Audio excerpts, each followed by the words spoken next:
Hey everybody, welcome back to Tim Travels. It's Terry, your host, coming to you from Salinas, California, over here on the Central Coast.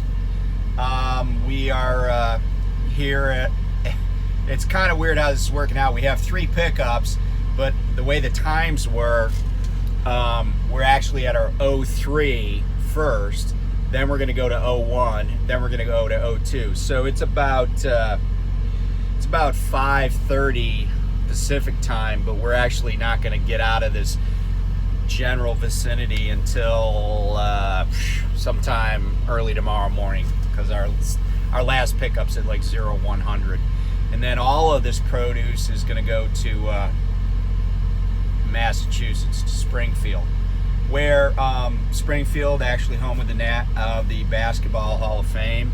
They just had some induction ceremonies for a bunch of players and some coaches. But anyway, so let's talk about where we've been today and what we're doing today. So I wanted to kind of mention a little history, a little geography, geology, agriculture. So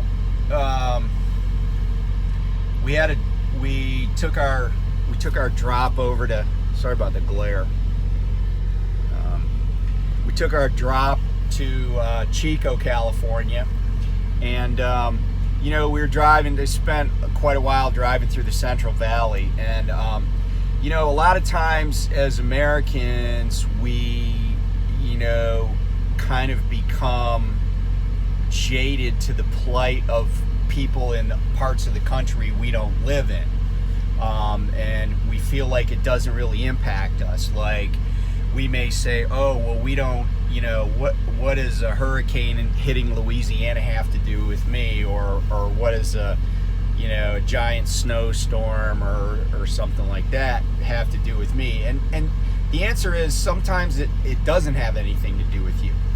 And then there's also this phenomenon of people disliking certain areas of the country, certain states, cities, or whatever, because of politics. I think California is one of those places. I've said it before. I like California. I don't mind driving here. I don't mind coming out here. I think California has lots to offer, but California also has a lot of problems. And some of them are not necessarily their doing. For instance, drought. And the reason I mention this is because California is so substantial as a part of the U.S. economy, and actually as a part of the global economy, that I don't care where you live in the United States, ignoring California or not caring how well California does, or if they get the help they need, or in any whatever that form might look like, that's really short-sighted.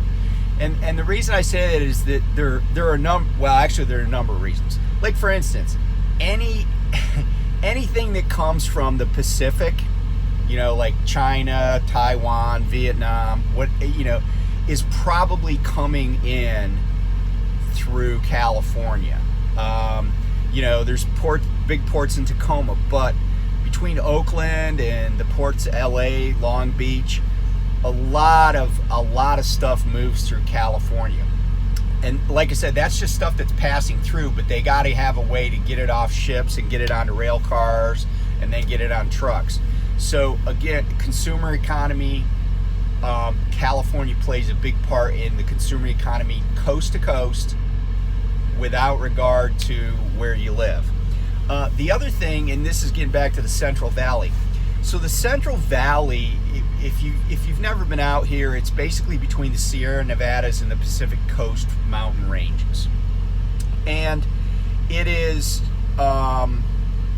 it's about 17,000 square miles. So it's not it's a huge area, but California is a huge state. And it basically runs from Redding, California, south down to like Bakersfield.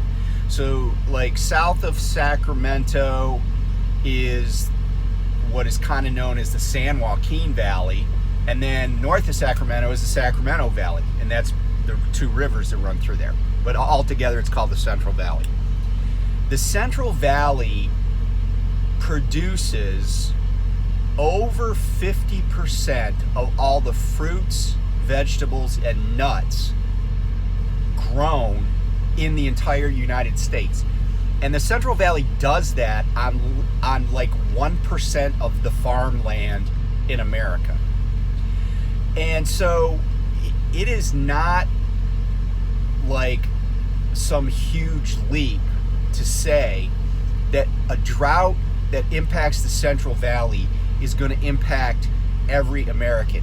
Unless you're one of those Americans who eats no fruits, no vegetables, and no nuts. I guess maybe if you just ate potatoes and, corn, maybe it wouldn't impact you. But, it's everything you can think of. And it's those products are going in everything you're eating. I mean, that's just how it is. And so I think it's important for us as a country to just kind of pull together and recognize that problems in one area should be everybody's worry. If you're in a family and your parents' house burned down, you would think it was a big deal, right? You would still have a house, but your parents' house burned down, or your cousin's house burned down. That's kind of my outlook on that. So it's not a political statement. It's just we're in this together, right? We're all on the same planet. We're all in the same country, right? And we're all in this together. So it's just one more problem that we got to try to find a solution for. And sharing, givers gain, right? Sharing resources can make everybody better off. So anyway, that's kind of like my thoughts on the Central Valley. I mean, we certainly haul a lot of, just from a personal perspective, we haul a lot of stuff in and out of the Central Valley. Prime does, reefer trucks do. So it's part of our business too. So anyway, so that's that. Salinas, man, I wish I had some time to spend here because one of my favorite authors ever is from Salinas, John Steinbeck. And there's a National Steinbeck Center here, and his house is here. It's over actually on Main Street.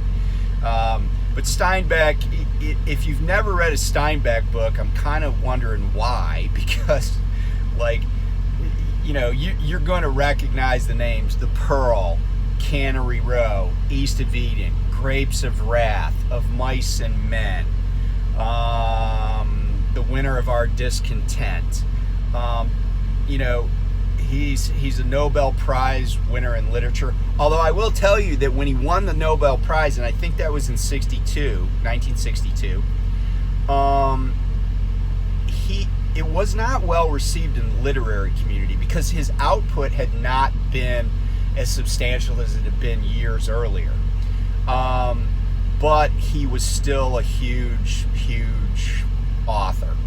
And a lot of what we knew about periods were based on his fictional characters and stuff. So anyway, it's just cool to be here. This is actually my first time ever coming to Salinas, so it's kind of like going to a cool place that and unfortunately we won't be able to stick around because we got to get this load going, but it pays well, so that's that. We'll come back another time. But anyway, things are going great. Hope everybody's going to have a good weekend. Let's be safe, and we'll talk to you soon. Bye.